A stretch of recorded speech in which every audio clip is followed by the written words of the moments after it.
Kashinath Ghanekar नाट्यगृहासमोरील hoarding धोकादायक स्थितीत असून ते एका बाजूला कलले आहे, त्यामुळे मोठी दुर्घटना होण्याची शक्यता आहे।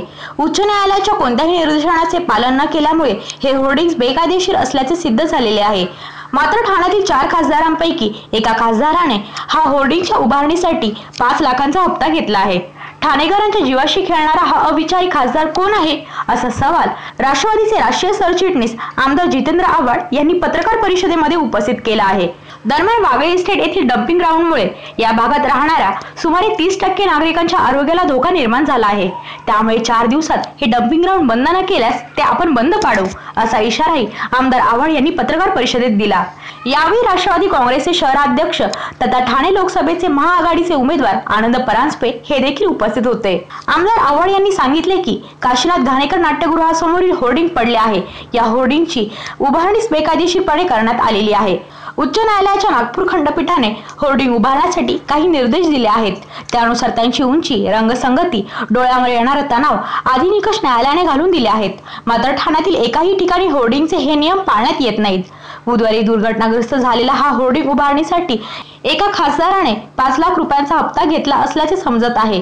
त्यांनी हा हप्ता भागीदार म्हणून घेतला की अन्य कोणत्या प्रकारे घेतला हे माहीत नाही। ठाण्यात कुमार केतकर, श्रीकांत शिंदे, विनय सहस्रबुद्धे आणि राजन विचारे हे 4 खासदार राहतात। केतकर यांच्याशी आपले बोलणे झाले असून ते पत्रकार परिषद घेऊन आपला या प्रकारशी संबंध नसल्याचे जाहीर करणार आहेत। पालकमंत्री शिंदे यांनीही पत्रकार परिषद घेऊन आपल्या मुलाचा काही संबंध नाही हे जाहीर करावे। सहस्रबुद्धे यांनी विवेक बुद्धीने आपली भूमिका जाहीर करावी। तसेच राजन विचारे यांनीही चुकीचा विचार करू नये, त्यांनीही पूर्ण विचारांती आपली भूमिका सांगावी, असे आवाहनही आमदार जितेंद्र आव्हाड यांनी केले। दरम्यान वाघे इस्टेट येथे पर्यावरणाचे कोणतेही निकष न पाळता डम्पिंग ग्राउंड सुरू केले आहे। गेल्या 4 दिवसांपासून येथील दुर्गंधीने नागरिक हैराण झाले आहेत, त्यामुळे येत्या 4 दिवसात जर हे डम्पिंग ग्राउंड ठामपणे बंद केले नाही तर आपण ते बंद करू, असा इशारा आमदार आव्हाड यांनी दिला। घर खरेदीत जीएसटी सह एलबीटीची वसुली जीएसटीची अंमलबजावणी सुरू झाल्यानंतर एलबीटी रद्द करण्यात आलेली आहे। मात्र ठाणे शहरात घर खरेदी करताना जीएसटी आणि एलबीटी असे दोन्ही कर भरावे लागत आहेत, त्यामुळे ज्यांची एलबीटी घेण्यात आलेली आहे त्यांना त्यांचे पैसे परत करावेत, तसेच एलबीटी पूर्णतः बंद करावी अशी मागणी आमदार आव्हाड यांनी केली। असं आहे की डम्पिंग ग्राउंडचा ची दुर्गंधी अख्ख्या वागळे इस्टेटमध्ये पसरते। त्याच्यावर कुठली प्रक्रिया करत नाही। तिथे अनेक प्राणी मृत अवस्थेत सापडले। इथला ठाण्याचा सगळा कचरा, आणि मुख्य म्हणजे काय माहिती आहे ना, म्हणजे जो सर्वात मोठा डम्पिंग मधला भ्रष्टाचार आहे त्याचं उगमस्थान तिथे आहे। मुंब्र्यातला कचरा जो डायरेक्ट दिव्याला जातो, पण बिलामध्ये तो मुंब्रा ते वागळे इस्टेट दाखवला जातो आणि वागळे इस्टेटनं परत दिव्यामध्ये नेला जातो। खरं तर आम्ही त्याच्या आधीच बोलणार होतो, पण आम्ही म्हटलं जाऊ द्या। पण आता त्या दुर्गंधीचा त्रास बिचारा गरीब वागळे इस्टेटच्या रहिवाशांना इतका व्हायला लागलाय की लोक अक्षरशः घरं विकायला लागली आणि कोणी घरं घ्यायलाही तयार नाही। तिथल्या 30% नागरिकांना फुफ्फुसाचा आजार झालाय। स्मार्ट सिटी म्हणत असताना हेल्थ कॉन्शियस सिटी असली पाहिजे, हा एक साधा जर विचार नसेल, काय खड्ड्यात घालायची स्मार्ट सिटी आम्हाला? त्याच्यापेक्षा स्मशानं वाढवा मग, कारण का मरणारच आहेत लोक तसे। म्हणजे एकीकडे भारताची लाईफ एक्सपेक्टन्सी वाढत असताना, वयोमर्यादा वाढत असताना ठाण्यामध्ये 30, 35, 40 लोक मरणार आहेत, तर स्मशानभूमी वाढवा जरा। दुर्दैवाने म्हणावं लागतंय की स्मार्ट सिटीमध्ये आता स्मशानांची गरज आहे। तेव्हा ही दुर्गंधी ताबडतोब रोखा, ह्याच्यावरती ताबडतोब उपाय करा। गेले अनेक वर्ष तुम्हाला आम्ही सांगतोय की तुम्ही कचऱ्यामधला सोडा, कचऱ्यामध्ये स्वतःचं नाक घालणं बंद करा। आता लोकांना कळेल वागळे इस्टेटच्या काय सत्य आहे ते। जेव्हा त्यांच्या वास आता नाकात घुसायला आहे ना, तेव्हा कळेल त्यांना काय होतो त्रास दिवेकरांना। म्हणजे दिव्यात ते, वागळे इस्टेटमध्ये तेच, दोन्हीकडे गरीब माणसं राहतात ना। बाकी श्रीमंतांच्या एरियात करून दाखवा, घोडबंदर रोडला, नौपाड्यात। ते म्हणजे मला एक जुन्या पिक्चरचा डायलॉग आठवतो, या गरीबों की जान जान नहीं होती सेठ। ठाणेकर हा प्रश्न विचारणार नाही, मी याला खंडणी नाही म्हणणार, याला हप्ता पण नाही म्हणणार, हे सेटलमेंट असतं, सेटलमेंट।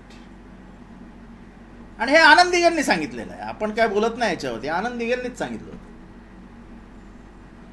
एका खासदाराचं नाव समोर येतंय, 4 खासदार आहेत, मी कुठल्याही खासदाराचं नाव घेत नाहीये, पण 4 खासदारांची नावं समोर येत आहेत.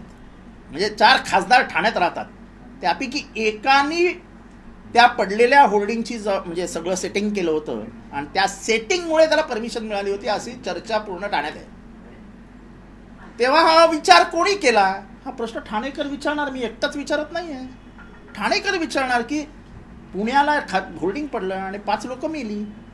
उद्या जर हे होर्डिंग रस्त्यावर पडलं आणि जाणारी गाडी त्याच्यावर आदळली, मागच्या गाड्या त्याच्यावर आदळल्या, तर ते 8-15 जणच अख्ख्या जागी मरतील. त्याची जबाबदारी कोणी घ्यायची? आणि हे सगळं इल्लीगल आहे. असं आहे की जोपर्यंत माणसं मरत नाहीत तोपर्यंत आमचेही डोळे उघडत नाहीत. आम्ही दुर्लक्ष करत चालतो, आमचं लक्षच जात नाही. माझंही लक्ष घेणं होतं. मी माफी मागतो ठाणेकरांची की एवढा सगळा गैरव्यवहार चालू असताना मी लक्ष दिलं नाही. माफ करा ठाणेकरांनो. पण आता मात्र जेव्हा तो उघडकीस आलाय तेव्हा डोळे बंद होणार नाहीत.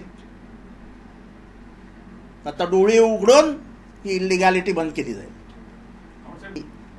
मला या पूर्ण प्रक्रियेमध्ये घुसायचं नाही, कारण का नागपूर खंडपीठाने जो निकाल दिलेला आहे नागपूरच्या होर्डिंगसाठी, तो निकाल जशाच्या तसा सगळीकडे लागू करावा असे निर्देश आहेत. पण ह्याच्यामध्ये स्थानिक खूप व्यवहार, म्हणजे स्थानिक आमची पोरं गुंतलेली आहेत, जे सगळ्याच घरातली पोरं आहेत, गोरगरीब लोक धंदा करतात. जोपर्यंत होर्डिंग बोर्डावर होतो तिथपर्यंत ठीक आहे. आता तुम्ही रस्त्याच्या मध्ये जाणायला लागले, रस्त्यांमध्ये गाड्या उभ्या करायला लागले, उद्या माझ्या घरावर येऊन लावून टाकाल. काही मर्यादा आहेत की नाही? पैसे कुठनं कायचे कसे खायचे, काही मर्यादा आहेत की नाही त्याला? आणि त्याच्यामुळे मला वाटतं की हे धोकादायक आहे. आणि हे होर्डिंग पडल्यामुळे तर लोकांचे डोळेच उघडलेत. काल नशिबाने ते होर्डिंग कॅडबरीच्या इथे पडलं तर विचार करा काय होईल. कॅडबरीला 4 गाड्या उभ्या आहेत. एवढ्या जवळ गाड्या अलाउड आहेत की नाही? मग डीपी रोड एवढे मोठे केले कशाला? हजारांचे घरसंसार उद्ध्वस्त करून तुम्ही रस्ते मोठे केले आणि रस्त्यावरती तुम्ही गाड्या आणून उभ्या करता, म्हणजे नित्य सोयीसाठी केले का?